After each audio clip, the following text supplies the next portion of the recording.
Honey, Tanya's done it again. I know it. Let's open it. Okay. Whoa, little. Oh, she's ready to open it. Oh boy.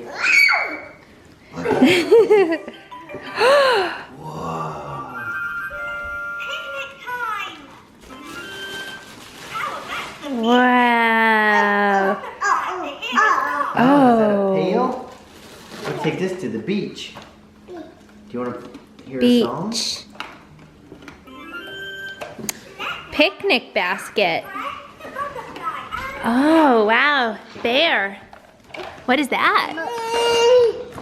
Oh. Attached to a garden hose. Oh, it's a sprinkler. Fun. That's gonna be awesome. What else is in here? Wow. Lyndall June. Big boat. You guys are spoiled. Oh my lord.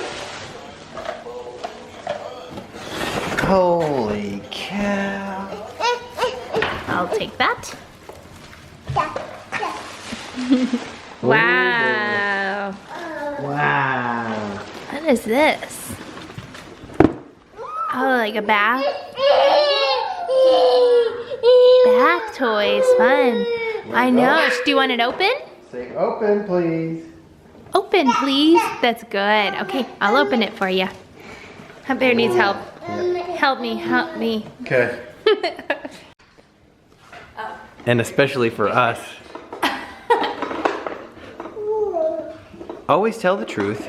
Use kind words. Keep your promises. Giggle and laugh. Stay happy. And be positive. Love one another. Always be grateful. Forgiveness is mandatory. Give thanks for everything. Try new things. Say please and thank you and smile. All great advice. That's totally us.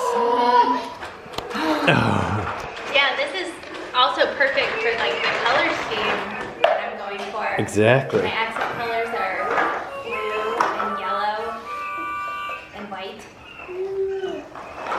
A little bit of gray, a little bit of orange. Uh-oh. Thank you, Tanya. You outdid yourself again. Thank you. So we were on our nightly golf cart ride and we saw this.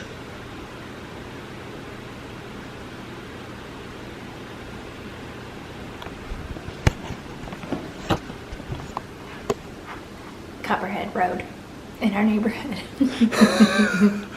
It's not just a song. No, I knew there were copperheads in this area. I've maybe even seen one, I just can't remember. That's the snake we saw. That's a copperhead. That's scary. It is scary.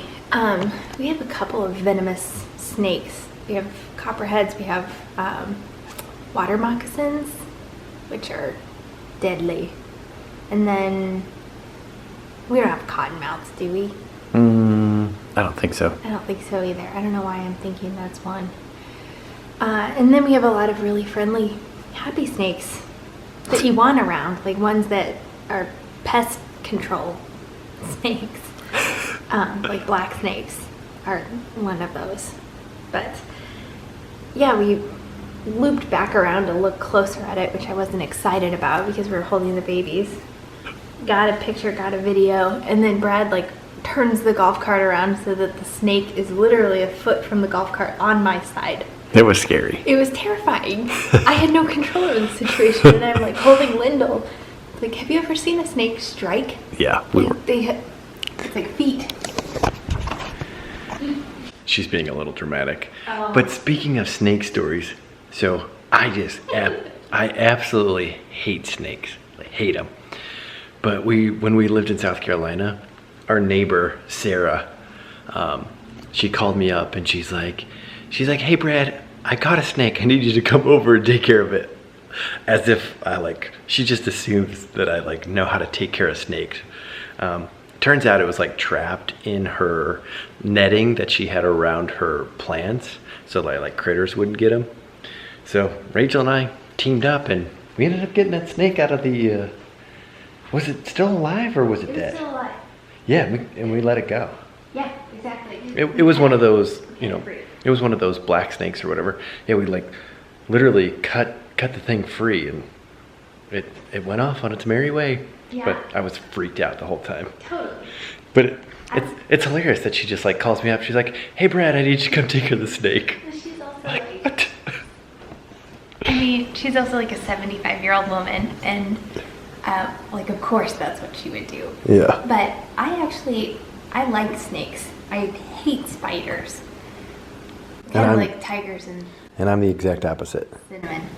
I can't even think about spiders without getting the heebie-jeebies. But I've had pet snakes before, like in college. I had some snakes as pets, and they were just corn snakes. Like, they don't even have fangs. They just have tiny little teeth. So like, they'll strike occasionally, and it scares you, but it never hurts. It just feels like sandpaper. But I think it's funny that you say we teamed up. You like stood back and held the neck down, holding on the end of a rake, and held the neck down with like the handle while I trimmed the net around the snake. I guess that's teaming up. Yeah. But I was definitely in the danger zone. It was a black snake. You had a 39.5-foot pole. Oh, rest. Oh.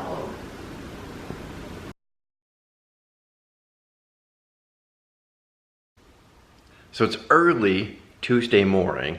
We're getting ready to go to the OB, the specialist, and get another ultrasound for Rachel. And gosh, it's just so ironic that her first pregnancy with the twins was considered high risk from the very beginning. It's like if you're pregnant with twins, something's going to go wrong along the way. And with the singleton, everything was supposed to be perfectly smooth. So it's just ironic how it totally is the reverse of that. Thank you everybody for sending us like your stories. We may have not replied to everybody that emailed us. We're getting so many emails, with Rachel talking about her depression, and then, talking about the new baby with the hydronephrosis. It's like a lot of people have stories, and thank you for sharing, because it really does make us feel like reassured that everything's gonna be okay. Without hearing from other people that have gone through this, it'd probably be a lot more difficult. So thank you very much for sharing with us all of your stories, because it makes me, super hopeful. So it's gonna be interesting to see what the kidney looks like today. I just have been hoping and praying really, really hard that the obstruction is just, unblocked, and that everything is normal today. It would just take a lot of stress off of everybody around here. So fingers are crossed. So we made it to Columbia. Woo! Very uneventful drive. Only had to stop to pee one time. And I was looking for like a mom and pop, like good restaurant for breakfast, and they didn't really have one.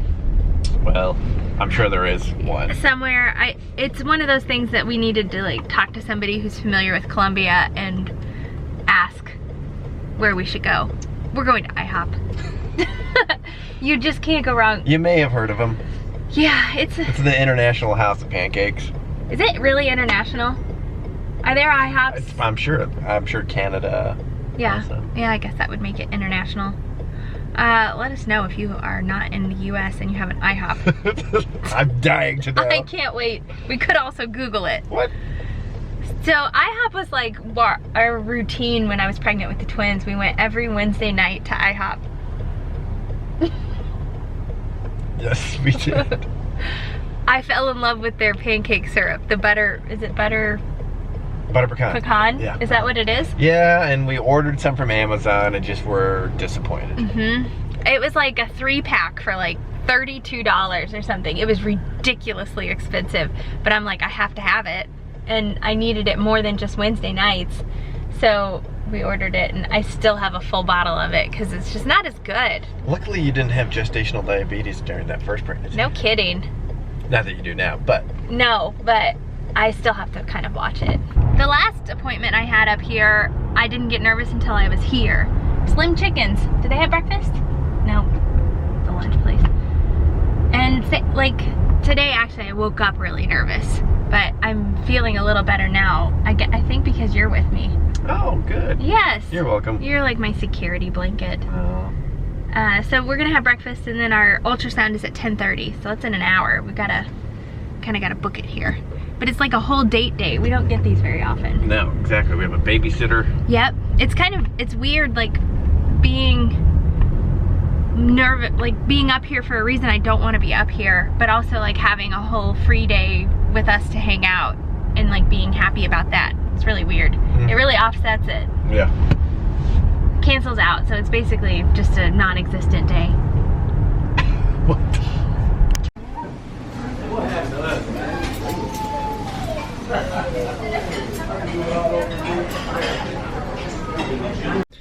I'm so full. You had to roll me out of there. I've been fuller. Made it to the clinic and we're 25 minutes early. Yeah. Which is too early. Too early. As a doctor, how early would you like your patients? 10 minutes. 10 minutes early. Please arrive to your appointment 10 minutes early. 10 to 15, especially if you have to fill out paperwork. Yeah, exactly. But an hour? I mean, unless you're just totally okay with sitting around in the waiting area. What's hard is when they're an hour early and then they're mad because they have to wait. Yes. That's hard. And it happens often. And sometimes my tech is running on time, or they're running early, or like they come an hour early during lunch break or whatever, and like my tech will go ahead and take them back and get them started, but I'm still eating lunch. So then they wait in the exam room for like 25 minutes. Oh, and then it looks like me that's running behind when really they were just stinking early. I'm sure most people know that they're early. Surely. Hopefully. I remember one time someone was complaining about a wait, and it was like when we first started practicing, and I had a day where I was like running behind because I had worked in an emergency or 2 emergencies or something. And so I commented, and I was just like trying to have compassion for the doctor who like maybe hasn't peed for 3 hours because they have been trying to see as many patients as they could. That sounds bad. Not see as many patients as they can, but like work in people that need to be seen the same day. And they commented back and were like, what kind of emergency could you have with your eye? Seriously? Yes. Like that is the definition of emergency. Exactly. Exactly. Like of any part of the body, that is one of the most emergent things, besides like life-threatening things. Right, obviously. But I guess they pictured our job as just like prescribing glasses, and they would think that there's no emergency in that. Yeah. We do a lot more than that. Yeah, definitely. Injuries, medically based infections. for sure. Yeah. Even some life-threatening things we can see. It's true. Anyway, so we're too early. It's getting hot. Let's go. Okay. Okay.